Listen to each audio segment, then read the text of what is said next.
Hello students. कल के ई lecture में हमने बौद्ध धर्म के बारे में बात की थी। उसी टॉपिक में आगे बढ़ते हुए आज अपन बात करते हैं बौद्ध धर्म में महिलाओं का स्थान। आप लिखो, बौद्ध धर्म में महिलाओं का स्थान।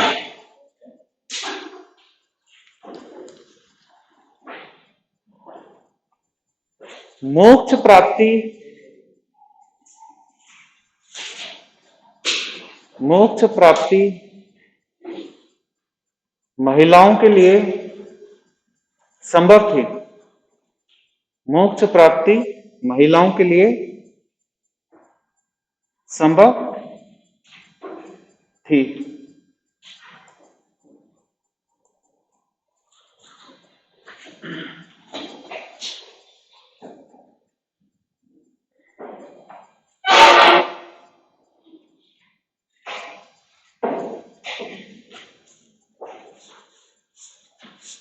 कुछ शर्तें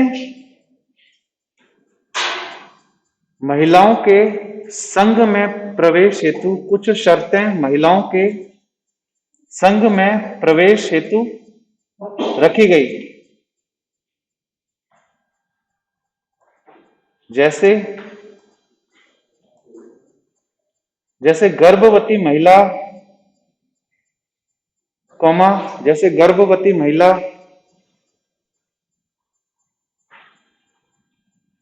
गर्भवती महिला कौमा अनचाहे बच्चे की मां, अनचाहे बच्चे की मां, कौमा अनचाहे बच्चे की मां, कौमा जिसे माता पिता की अनुमति नहीं मिली हो, जिसे माता पिता की अनुमति नहीं मिली हो, कौमा विद्रोही महिलाएं, कौमा विद्रोही महिलाएं, विद्रोही महिलाएं आदि को संघ में स्थान नहीं दिया गया, आदि को संघ में स्थान नहीं दिया गया।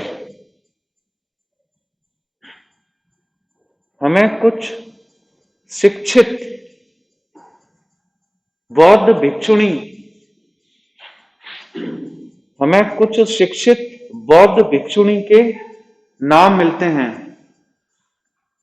हमें कुछ शिक्षित बौद्ध भिक्षुणी, भिक्षु होता है ना, भिक्षुणी, हमें कुछ शिक्षित बौद्ध भिक्षुणी के नाम मिलते हैं। जैसे छेम, क्षत्रिय वाला छ है, छेम, जैसे छेम, जिसने बौद्ध भिक्षुणियों के नाम मिलते हैं, नाम मिलते हैं। जैसे छेम, छेम क्षत्रिय वाला छ है, छेम नाम है बौद्ध भिक्षुणी का, छेम जिसने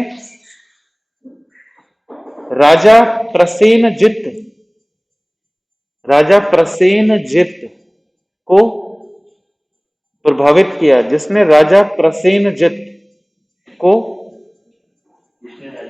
राजा प्रसेनजित, प्रसेनजीत, प्रसेनजीत को प्रभावित किया।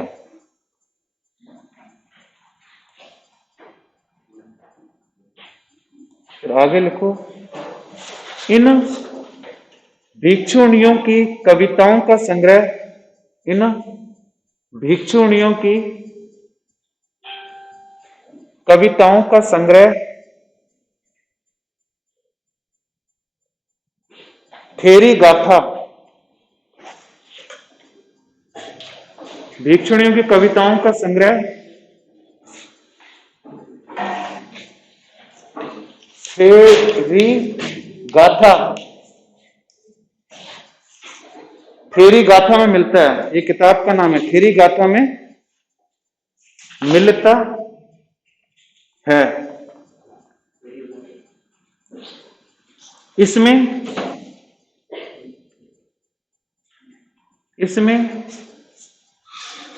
बौद्ध भिक्षुणियों के, इसमें बौद्ध भिक्षुणियों के, इसमें बौद्ध भिक्षुणियों के मोक्ष के अनुभवों को, इसमें बौद्ध भिक्षुणियों के मोक्ष के अनुभव को लिखा गया है। इसमें बौद्ध भिक्षुणियों के मोक्ष के अनुभव को लिखा गया है। समझ आ रहा है ना? बौद्ध धर्म में महिलाओं को अच्छा स्थान मिला है। अपन ने उसके कुछ प्रमाण दिए हैं। एक अपन को बुक का नाम पता है, थेरी गाथा, जिनमें इनके मोक्ष के अनुभवों को शामिल किया, यानी इनको मोक्ष लेने की अनुमति थी, इनको और अधिक आजादी दे रखी थी। इतनी आजादी किसी और धर्म में नहीं दी गई। प्राचीन भारत में हिंदू धर्म ने नहीं दी इनको इतनी आजादी, तो उनको कंसिडरेबल स्पेस दिया है, इनको जगह दिया है, अभिव्यक्ति की आजादी दी है इनको। आगे लिखो। 5वीं 6वीं शताब्दी ईसा पूर्व, 5वीं 6वीं शताब्दी ईसा पूर्व के मानकों के अनुसार, 5वीं 6वीं शताब्दी ईसा पूर्व के मानकों के अनुसार, स्टैंडर्ड्स के अनुसार, मानकों के अनुसार महिलाओं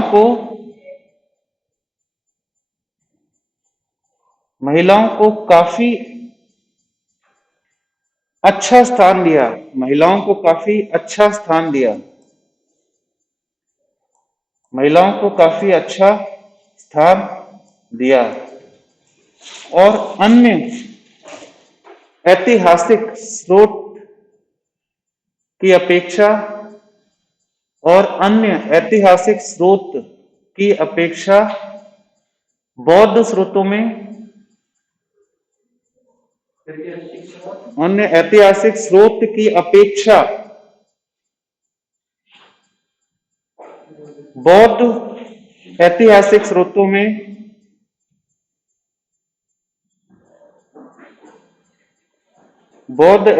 स्रोतों में महिलाएं अच्छी खासी दिखाई देती हैं। महिलाएं अच्छी खासी दिखाई देती हैं। महिलाएं अच्छी खासी दिखाई देती हैं। कहने का मतलब यह है कि इनको धर्म में भी अच्छा स्थान दिया गया, साथ में इनके बारे में किताबों में लिखा भी गया। बौद्ध धर्म की जो किताबें हैं उससे महिलाओं के बारे में हमें जानकारी भी मिलती है, यानी साहित्य में भी इनको जगह दी है। ना केवल धर्म में जगह दी, ना केवल संघ में जगह दी, जबकि साहित्य भी इनके बारे में लिखा गया है। देखो, अगर अपन जनरली देखें ना, प्राचीन भारत में ऐसे बहुत कम साहित्य मिलते हैं जिसमें महिलाओं के बारे में लिखा गया है, क्योंकि महिलाओं का स्थान अच्छा नहीं था, तो उनको साहित्य में भी इतनी अच्छी जगह नहीं मिली। लेकिन बौद्ध धर्म में साहित्य में भी महिलाओं को अच्छा स्थान दिया गया है। तो आगे लिखो, इसमें आगे चलकर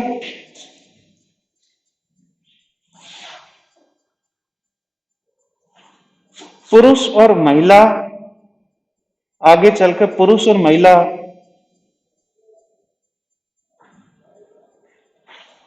दोनों ने, आगे चल के पुरुष और महिला दोनों ने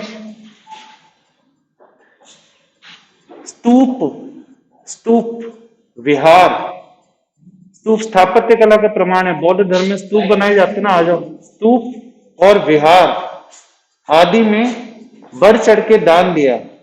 स्तूप और विहार, स्तूप आदि में बढ़ चढ़ के दान दिया। यानी पुरुष बौद्ध भिक्षु ने भी दान दिया है स्तूप विहारों में, और महिला बौद्ध भिक्षुनियों ने भी दान दिया है।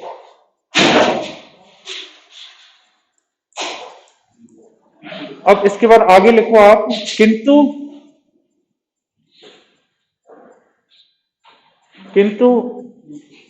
बौद्ध धर्म में महिलाओं की स्थिति में, किंतु बौद्ध धर्म में महिलाओं की स्थिति में कुछ सीमाएं भी थी। किंतु बौद्ध धर्म में महिलाओं की स्थिति में कुछ सीमाएं भी थी, यानी कमी भी देखने को मिलती है। ऐसा नहीं कि बहुत ही बढ़िया इनको स्थान दे दिया, यहां पे भी बाहर के समाज का प्रभाव पड़ा। जैसे गौतम बुद्ध स्वयं महिलाओं को संघ में शामिल नहीं करना चाहता रहा। जैसे गौतम बुद्ध स्वयं महिलाओं को संघ में शामिल नहीं करना चाहता था, किंतु अपने परम शिष्य आनंद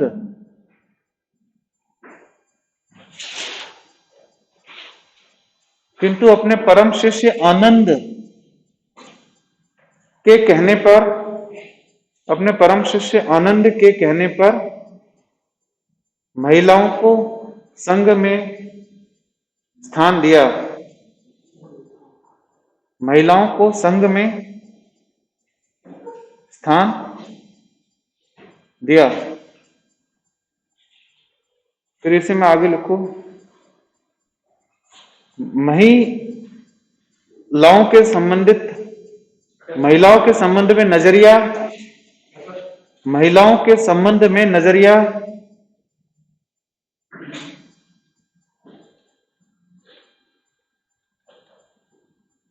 रूढ़िबद्ध ही रहा। महिलाओं के संबंध में नजरिया रूढ़िबद्ध ही रहा। रूढ़िवाद होता है ना, रूढ़िबद्ध यानी परंपरागत ही रहा इनका नजरिया महिलाओं के संदर्भ में। जैसे महिलाओं को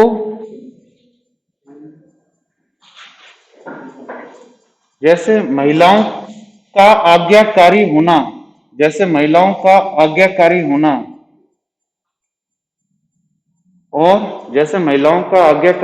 और उनका जीवन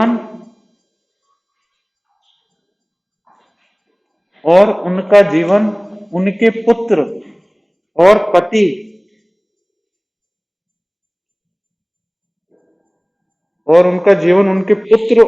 के इर्द गिर्द ही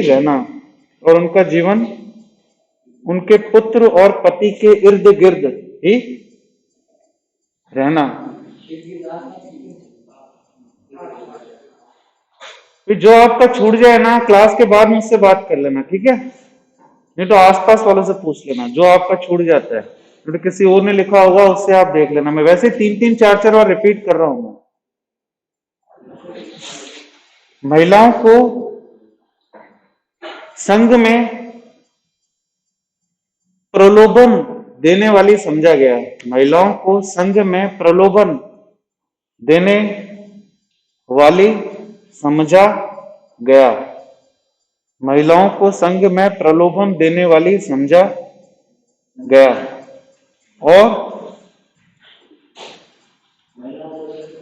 संघ में प्रलोभन देने वाली समझा गया और संघ में बौद्ध भिक्षुओं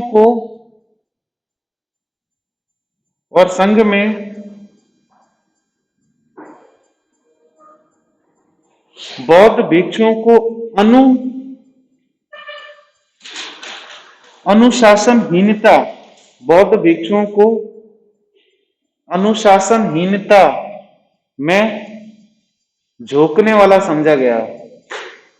बौद्ध भिक्षुओं को अनुशासनहीनता में झोंकने वाला समझा गया, क्योंकि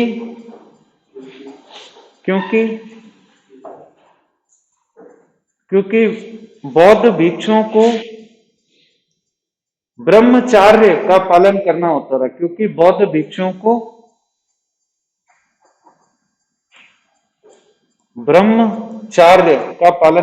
था। ब्रह्मचर्य का मतलब है कि वो शादी नहीं करेंगे जब तक संघ में रह रहे हैं। ब्रह्मचर्य का पालन करना होता था और महिलाओं को संघ में ठेठ समझा जाता था कि जो पुरुष है उनके बीच में इनडिसिप्लिन क्रिएट करेंगे महिला, ये नजरिया रहा है उनका। फिर आगे लिखो, विनय पिटक एक बौद्ध धर्म से संबंधित किताब है जिसमें संघ के नियमों के बारे में लिखा हुआ है। विनय पिटक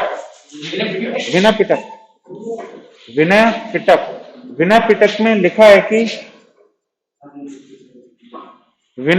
लिखा है कि बौद्ध धर्म के सिद्धांत 1000 वर्षों तक जीवित रहेंगे। बौद्ध धर्म के सिद्धांत 1000 वर्षों तक जीवित रहेंगे, किंतु हजार वर्षों तक जीवित रहेंगे, के आगमन से किंतु महिलाओं के आगमन से यह सिद्धांत मात्र किंतु महिलाओं के आगमन से यह सिद्धांत मात्र 500 वर्ष तक ही टिक पाएंगे। यह सिद्धांत मात्र 500 वर्ष तक ही टिक पाएंगे। 500 वर्ष तक ही टिक पाएंगे। कहने का मतलब ये है कि महिलाओं को संघ में स्थान तो दे दिया, उसके बावजूद भी जो संघ के भिक्षु थे और जो बौद्ध धर्म से संबंधित जो बड़े बड़े नेता थे, उनके मन में रिजर्वेशन था। रिजर्वेशन का मतलब समझ रहे हो कि हमने गलत किया है इनको संघ में प्रवेश देके। तो इसलिए विनय पिटक में लिखा हुआ है कि जो सिद्धांत 1000 साल तक टिकने थे, महिलाओं के आने के पश्चात वो 500 साल में ही खत्म हो जाएंगे।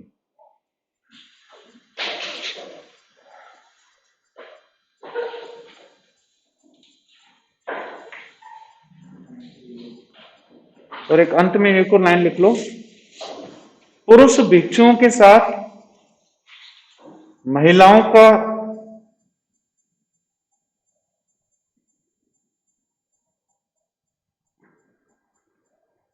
पुरुष भिक्षुओं के साथ महिलाओं का बोलचाल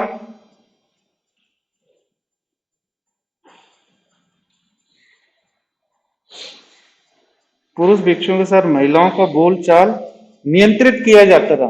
नियंत्रित किया जाता था।